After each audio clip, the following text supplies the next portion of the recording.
Hi guys, I'm Kens, back at it again with another tutorial, and for today's video, I will show you how to online viewing the CCTV using a PC or a laptop. So without further ado, let's go!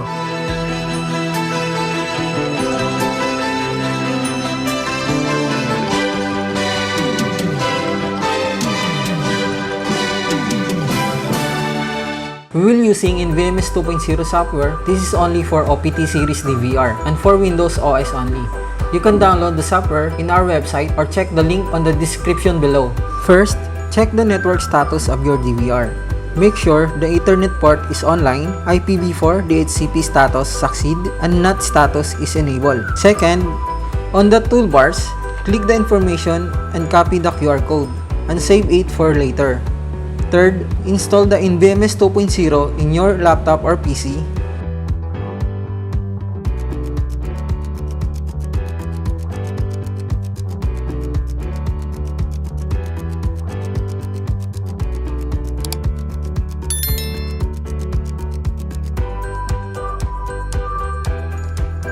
Once it's done, open it. Input the username, admin, and password 123456. Fourth, to add your DVR, click Add. If your DVR and laptop are in the same network, it will automatically detect the local IP of your DVR. So what we are going to do is to add the DVR to NVMe 2.0 using QR code for global viewing. Fifth, select manually add, then click the IP address and change it to serial number. Sixth, input the DVR QR code, then click enter. Then click connection to test the connectivity.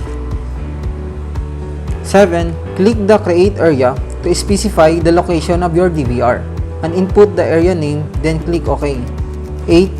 Click select area and choose the area name you created, then click OK.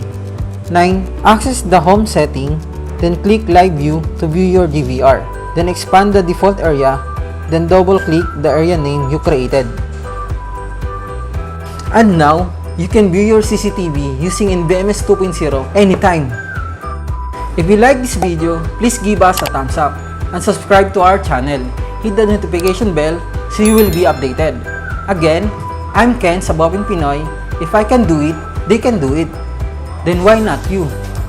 See ya!